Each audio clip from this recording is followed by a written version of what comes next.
watch the film. The first one is that Jeff Goldblum is too hot for the scientist. And the second part is that the score is larger than life, and it's such an essential part of the film. And I know that this is like a very important, a quite important score for you personally, and you made an opera based on the film The Fly. So can you tell about that? Why is it important for you, and how was it? Was it a turning point in some way for your career?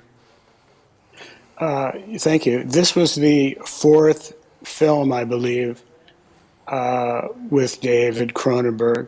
The first was the Brood, and then Scanners, Videodrome, and they were all kind of smallish productions in terms of the music, and they were very handcrafted. And The Fly was really the first film we did with a studio, and we had a budget for an orchestra, a symphony orchestra. It was the London Philharmonic. It's actually the same orchestra that I worked with from 1986 when The Fly was recorded to 2001 for the recording of Fellowship of the Ring.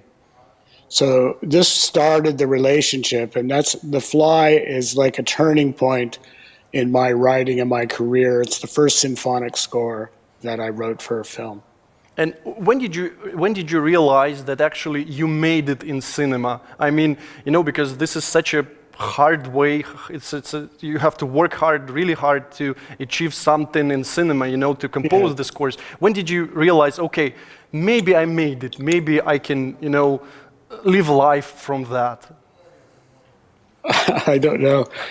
I would say the year that The Fly came out, there were two other films that came out the same year. There was Martin Scorsese's After Hours and Penny Marshall's Big. And Big was recorded in Los Angeles. The Fly was recorded in London. And After Hours was recorded in a studio, electronic studio that I built in the Brill Building in New York. And so between London, New York, and LA, these three films came out at the same time, and they were all successful films. So that kind of just, pushed me into the 90s, the 1990s, and a lot of offers to do a lot of different films, and I experimented a lot. Well, we know that Mr. Cronenberg is known for his unique and very dark ideas in his films, and somehow, it seems that you are also drawn to darker topics, darker films. When you say like Silence of the Lambs or Seven by David Fincher, or even the Twilight Saga, because this is dark undertones. And I thought that maybe Big and Mrs. Doubtfire were like the lightest films that you scored. Why is that? Why is that the directors think about you as a composer when they make a film like a little darker, a little, when they try to explore something different, a little darker? Can you talk about that?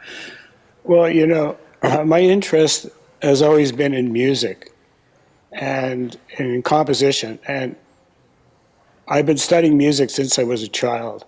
And I write with pencil. I do counterpoint and harmony. And so I was always looking for opportunities to expand the ideas that I had in terms of composition, orchestration. I was interested in electronics. As a child, I was working with tape and tape recorders. And so film was a way for me to express a lot of different ideas musically. And of course, the darker subjects were always a little bit more interesting musically. And what's it like to compose, to score the music for Mrs. Doubtfire? Because this is like a totally different mood from what you did before. Can you talk about, because I know everybody asks you about Gangs of New York or maybe Aviator or Naked Lunch, but what about Mrs. Doubtfire, the family comedy?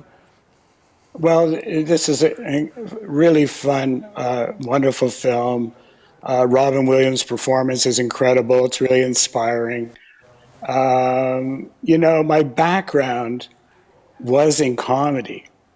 that I began in repertory theater and did lots of comedy, lots of musicals, and I worked at CBC, Canadian Broadcasting, and I was writing music for Jules Pfeiffer radio shows, and I've always been interested in comedy.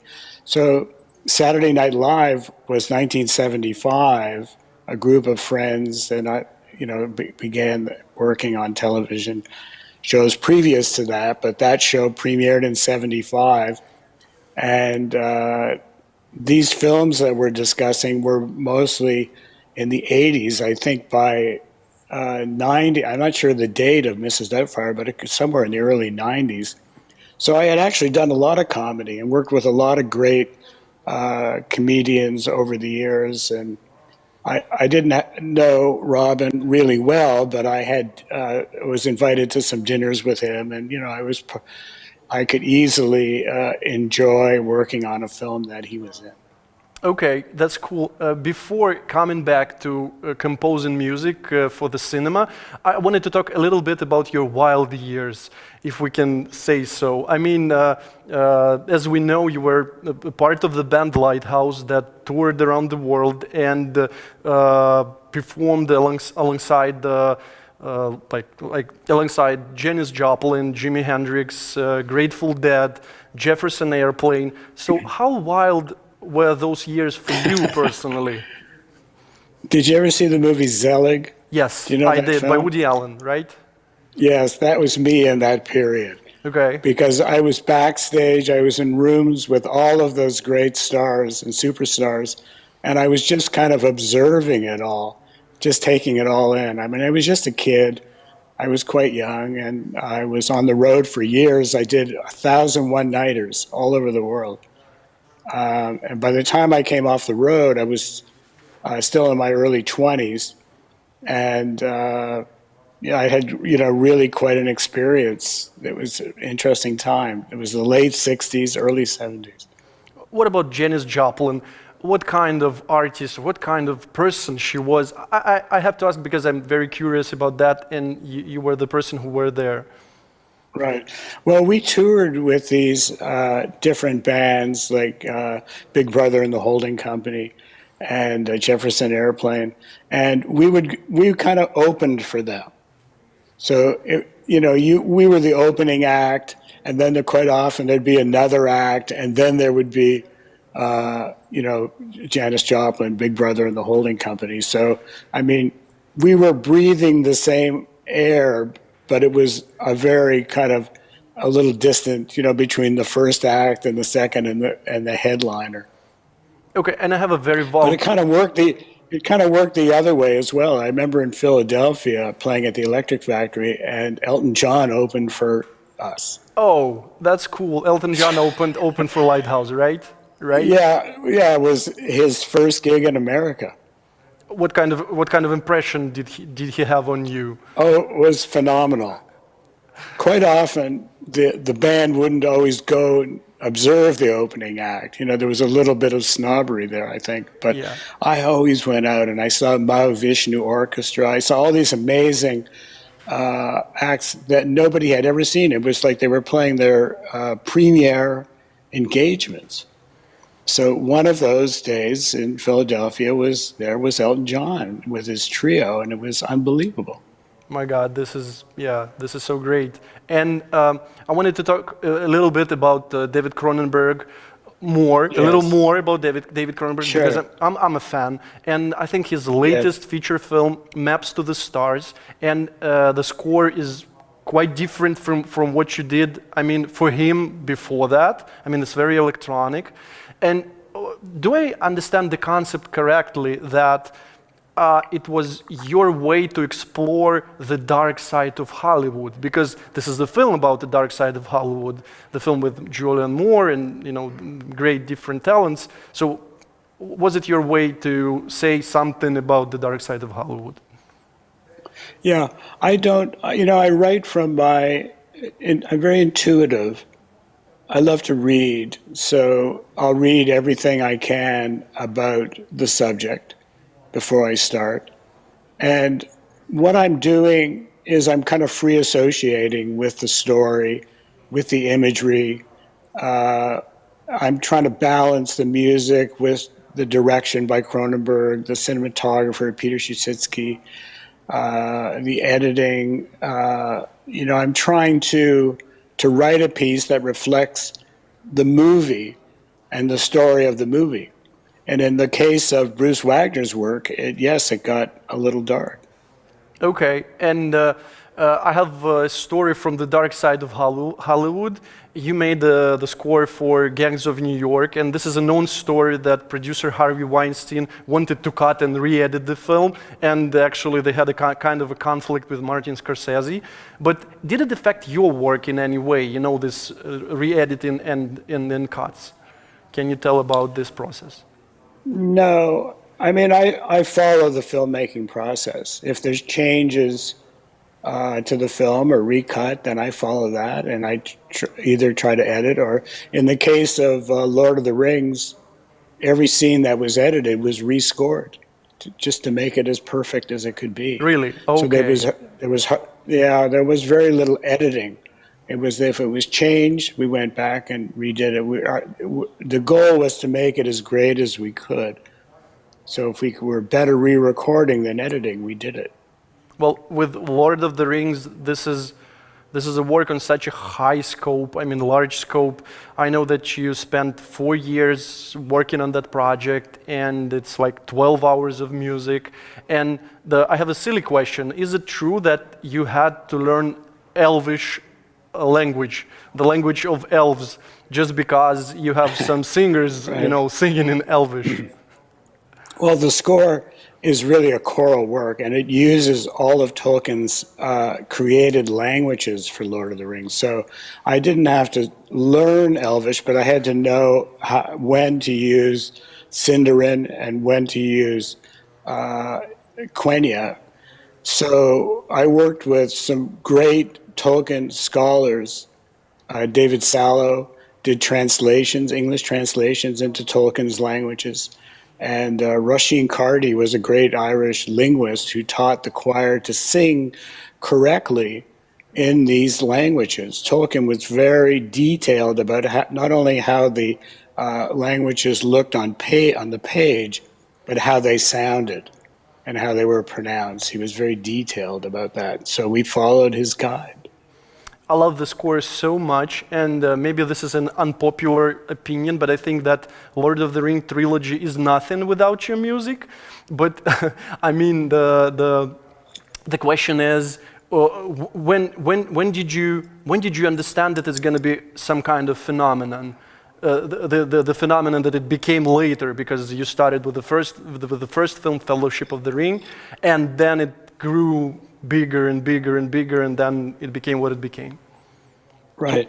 Well, all 3 films were shot at the same time, but there was many years also of production and reshooting as well to add more footage to what had originally been shot. But Fellowship of the Ring was the test, really, to see if this could be successful. And then it really guided us as to how to finish Two Towers and Return of the King. And it's interesting that the trilogy, Fellowship of the Ring is a beautiful film, and then you had to go from that. The bar went higher to Two Tower, more complex story. The Fellowship, that breaking and going in different directions. The story expands, and then the epic size of Return of the King. Even the bar just kept getting higher. So luckily, we had such a great book. We had a great film to work with. And, it was just a labor of love at a certain point. They had to take me away from the score because I had worked on it so long, composing and orchestrating and recording it, that it was a world in itself, Was there a risk that, it flops? If the first chapter Yes. flops, what happens next? Yes. What happens next? Well, that's right. That wouldn't have been good. I know. Well, that was the test, really, to see if it was going to work, if it was going to, be successful. Yeah. Luckily, it was. So. we didn't have to worry about that. We kind of had the air brought our wings up, you know, from Fellowship of the Ring, because it was accepted so wildly. Well, I think one thing that not everybody knows about your part in this film, I think that most of the people don't know that you actually appeared in the film in the role of drinking Rohan soldier. So can you tell about that? So yeah, where can we see Peter. you? I think Peter had, he liked, it was kind of just a fun thing that he liked to do, was to put people into the film in costume. And it was just, kind of a fun thing. Like, look, there's Howard as a Rohan soldier. So that was just a Peter thing, It was just a fun thing to do. How long did it take you to shoot the scene that you are in?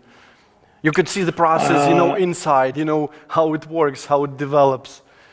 I think it was a day or two. Really? Yeah, a couple days.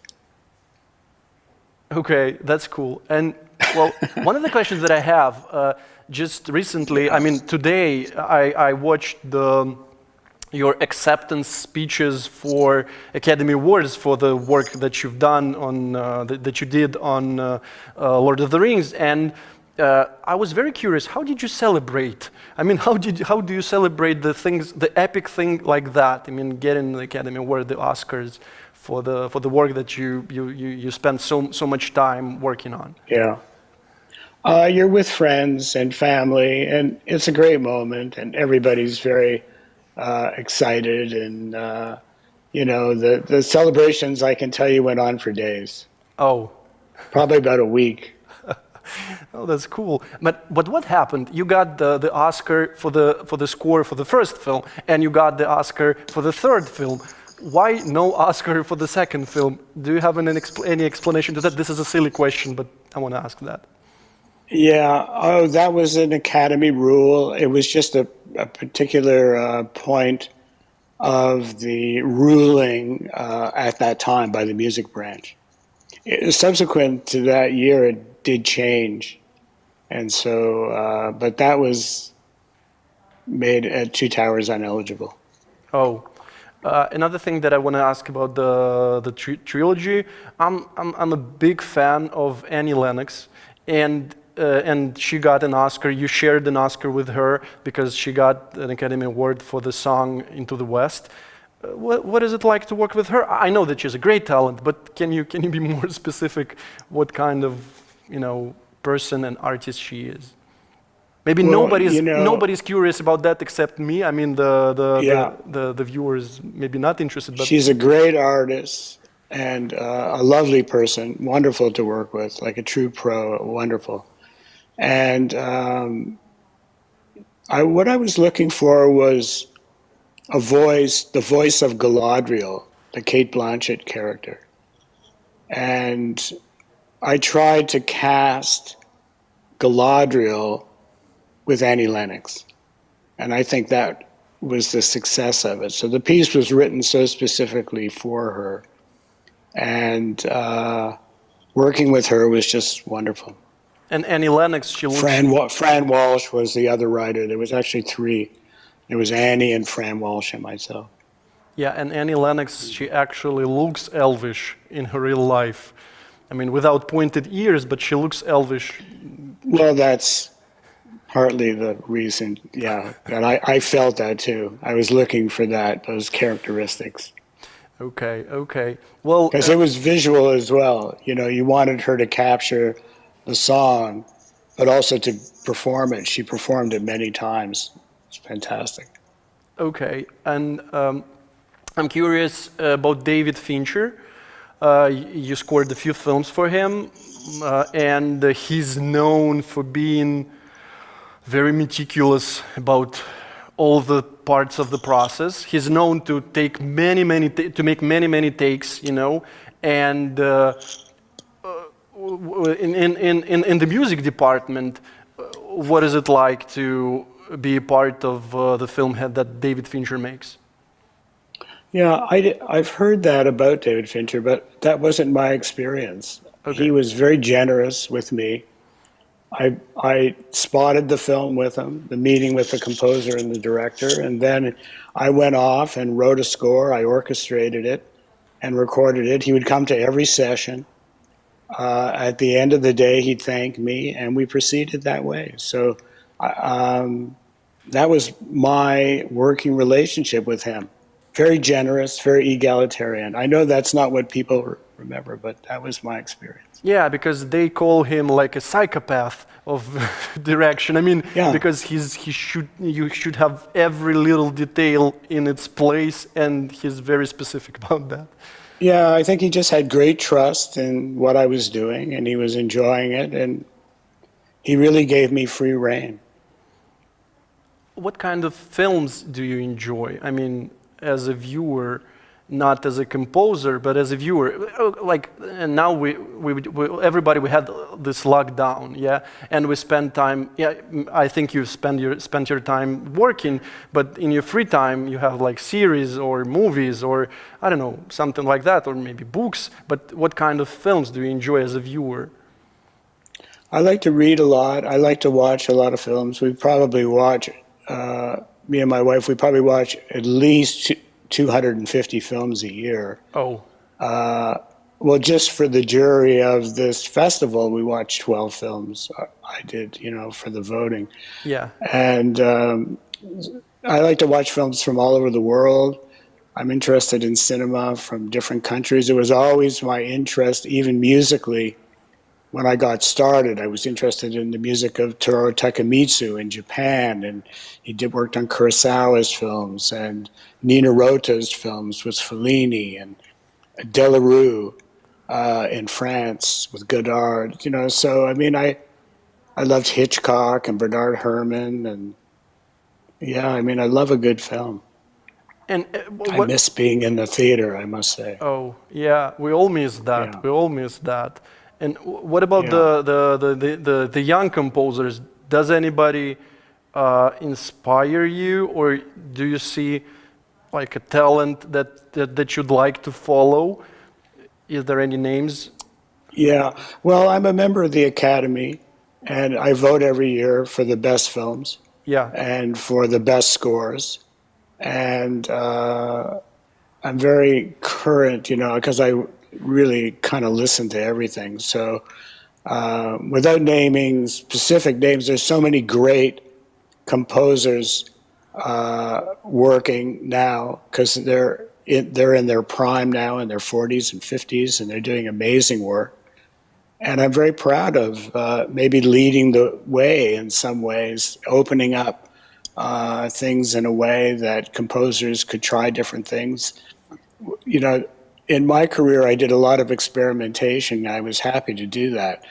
It was really kind of what I was interested in movies. So I was fortunate to work with some great directors like Scorsese and Fincher and Cronenberg. Tim Burton gave me such great free rein, and Peter Jackson, So they allowed me to express a lot of my ideas, and I'm grateful for that. And coming back to what you just said, what are the prime years of the composer? So is it like 40s and 50s because you accumulate all the knowledge that you have and you produce the best result?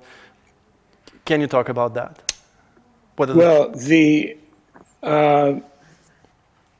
when I wrote Lord of the Rings, I was in my 50s, kind of mid-50s.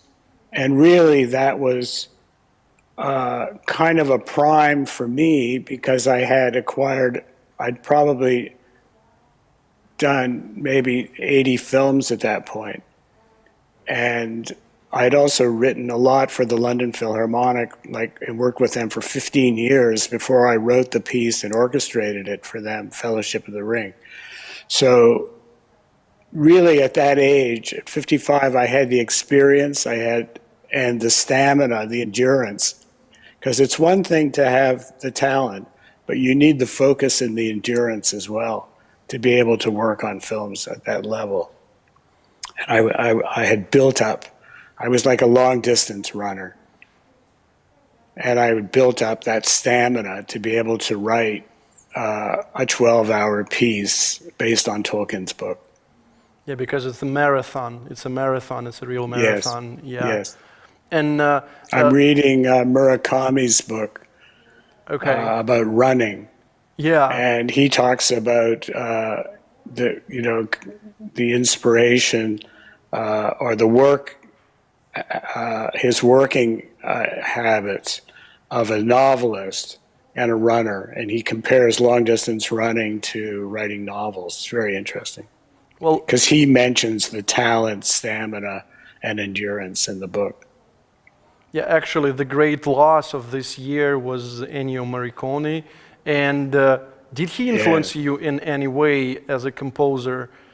Because he was like, his scores were so unusual. I mean, before him, nobody used these components to make the score. So was he an influence for you in any way? He absolutely was. And I think to everybody who was interested in music and cinema, Morricone was just an amazing composer, very inspiring to a lot of, I think to every composer, who's interested in music and film. So losing him was a great loss. It was a very sad day. And we really miss his voice. Well, and he said, one of the things that he said that, well, actually, his scores were not that good, because he's modest, because he was like such a talent that wanted to push it further every time he wrote another music, composed another music. Yeah. But do you think you have an underappreciated score made by yourself? What's the underappreciated score that you made? Yeah, I don't know. I don't really look back, so I'm not always aware. I know there's been lots of awards for work that I've done, and I'm very grateful. And whether there was something that was overlooked at some point, I think maybe when I was younger and I was writing, nobody was really aware of anything I was doing, and. But it took a little while. I mean, you got to remember that Fellowship of the Ring, I won the Oscar for that score, but I had written, many, many films before that that weren't too recognized. And it's fun. Yeah, it's fun because you are recognized and you're great, talented work. And let's talk about Naked Lunch. I know that you love this score, and of course this is an adaptation of William Burroughs' novel, and you experiment with jazz. And I know that early on, from your youth, you were very interested in jazz. So can we talk about jazz and how it inspired the score that you made for Naked Lunch? Naked Lunch was a collaboration with Ornette Coleman, a great jazz saxophonist who I had met when I booked him on Saturday Night Live in the 70s. And when I worked on Naked Lunch, I was looking for a voice, a musician that I could work with, that could collaborate with me in the improvisation of in the jazz improvisation of the score I was writing. And so I contacted Ornette Coleman. He was in Copenhagen, and he agreed to meet me in London. And when we met, he was a fan of Burroughs. His album, The Shape of Jazz to Come, was released on the same year as Burroughs' book, Naked Lunch. So he was a participant of the whole era of Naked Lunch. And so he was a great collaborator. He worked with the orchestra wonderfully. And through, I think, the inspiration of Ornette's work and Burroughs' great writing, the result is that score. Yes, I am very proud of that score. And why do you think people say that nothing interesting happens in jazz nowadays, that it's like old-fashioned? Is it true? Is it true? What do you think? Well, I miss the great experimenters. And there's still some of them around. But that was the era that I was interested in. Improvisation has always played a big role in my composition because I love the idea of improvisation, of being able to play with other musicians, to be in the moment, to express ideas spontaneously, to hear something, react to it, and play something or express an idea based on what you've just heard. So I like the subtext of improvisation in films. And so I've always used that. And I use the improvisation techniques to bring forth in my inner ear and head the ideas that I have musically. So there's always a bit of improvisation in everything I do. Well, I have a vulgar question before I ask the question from our audience. We have quite a lot. You said about the SNL, Saturday Night Live show, and you were like the first musical director of the show, and it became a phenomenon. And as far as we know, it was the era when most of the cast was on cocaine. The thing is that they told that. They tell it many times. How did you stay sane working in this environment? Well, there's been a lot written about that. If you're interested in it, there's a lot of good books about it. Yeah. I don't know if they're good, but I mean, there's a lot of books that I have not read them, but about that period. And you can study those if anybody is really still interested in that. But remember, as a musician, I came up professionally in 1969. So for 4 years, I was on the road with Lighthouse. And when I was mentioned that I was touring with those other acts, this was the era of experimentation and drugs. And, so this was not something that was rather new to me at the time. So by the time I started working at Saturday Night Live, that was 75. That era was almost over for us, for musicians. But now the comedians were interested in what the musicians were doing, so things progressed along that way. Okay, so I have the questions from the audience. First one, could you talk about the collaboration with James Gray in the film The Yards? What attracted you to his universe? And great film with Mark Wahlberg, Joaquin Phoenix, and Charlize Theron. Can you talk about the James Gray collaboration? James Gray, great director, wonderful to work with, great ear musically, and he would make me these compilation tapes that were wonderful. I still have some of them, and we still listen to them. But he was great to work with, and he's a great cinema director. What do you say? You say that he has a great ear, right? But some of the directors do not have great ear. What do you do when you meet a director who doesn't have a great ear? How do you convince that the thing that you do, the score that you make, compose, is right for the film? Did you have any situation You want like to work that? with the directors. You want to work with the directors that have a good ear. Okay. That's very important, and that produces the really good collaborations. It's really kind of essential. Okay, so Either that or let the composer do his work. so Don't get too involved in it. you never experienced a director with not very great ear, right? No, I have. And then they usually just let me do my work. And of course they can edit, A director always has a final cut, of the music, how it's mixed into the film, how it's edited. So all you can do is give them your best work, your most soulful, heartfelt work, and, hope that they appreciate it. Another question that we have here is, what are your favorite musical instruments now? I know that you started with clarinet, right?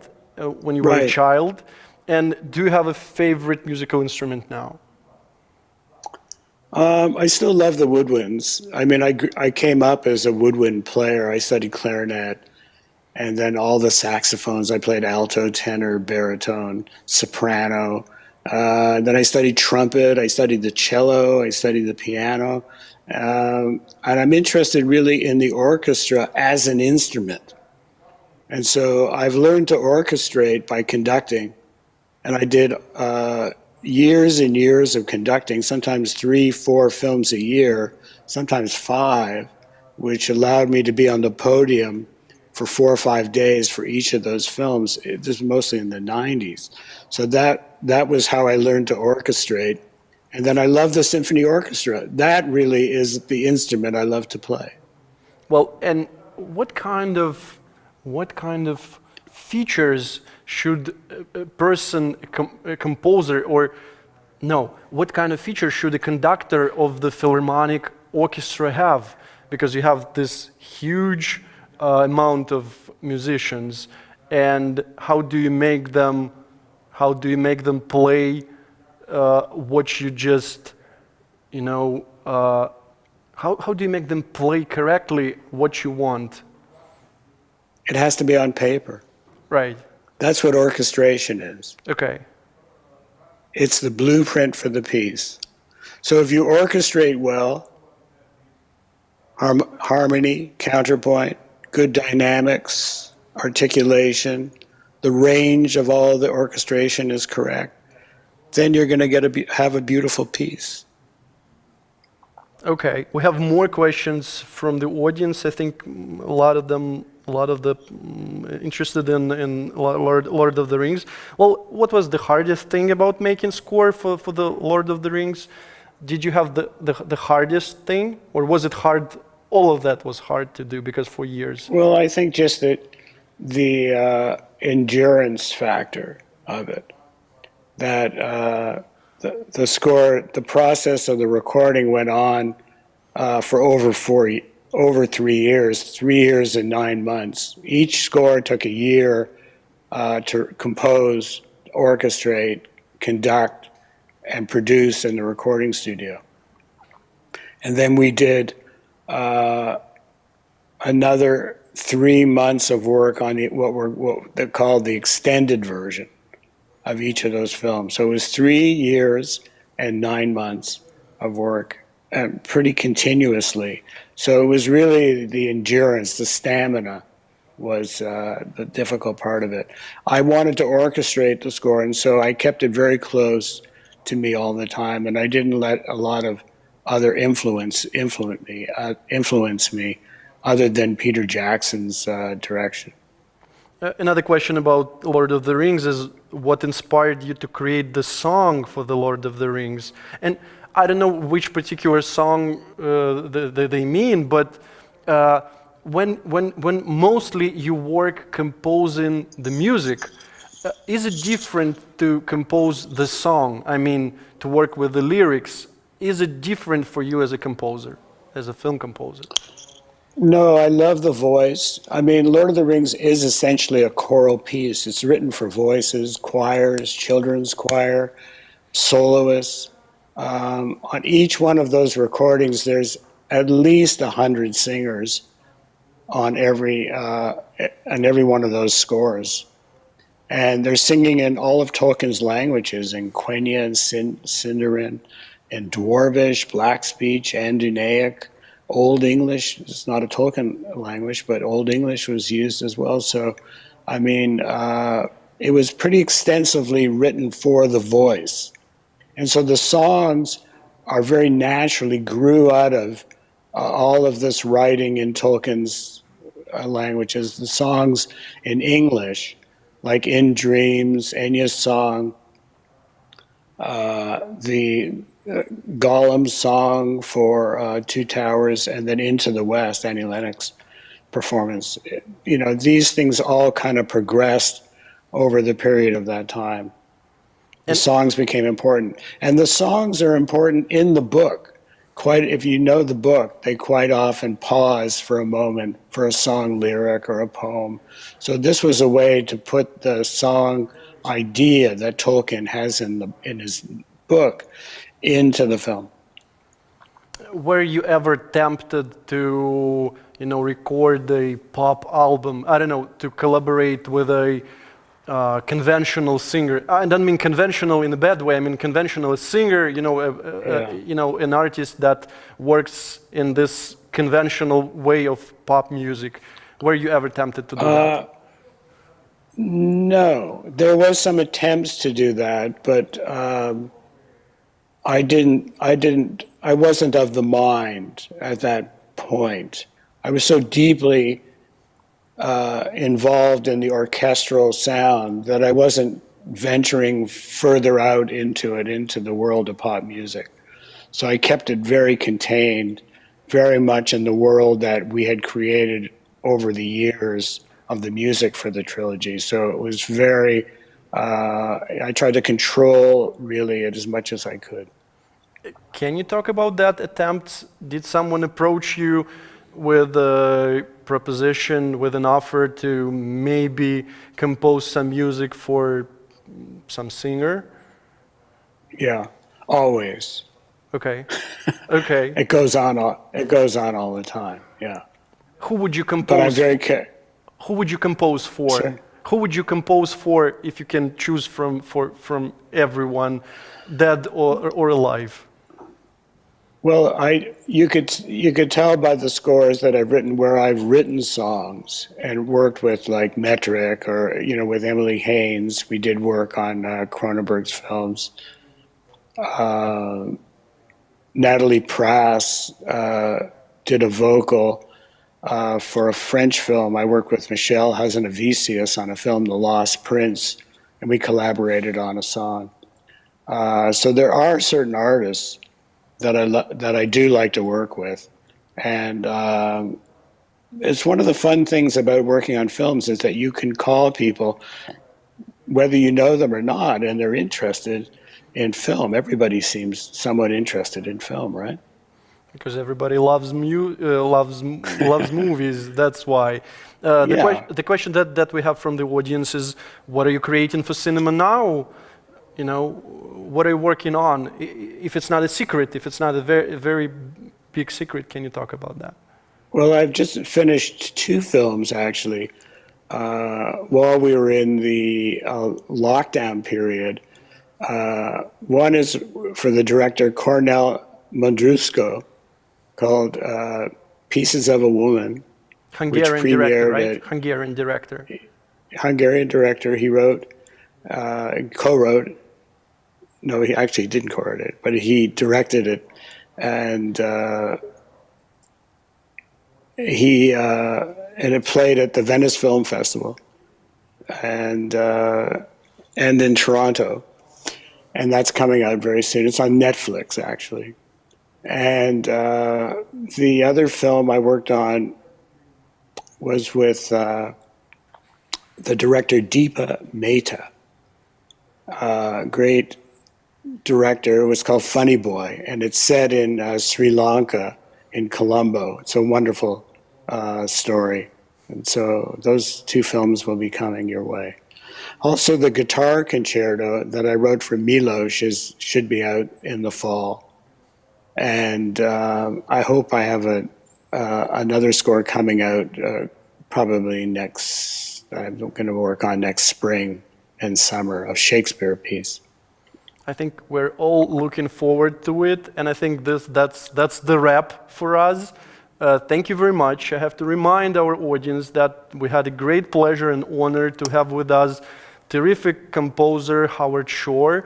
Thank you very much for being with us. Thank you, Alex. Great of luck. Thank you very much. See you. Bye-bye. Thank you, Alex. Good seeing you. Bye. Good being with you. Thank you. Bye now. Thank you. Bye-bye. Bye.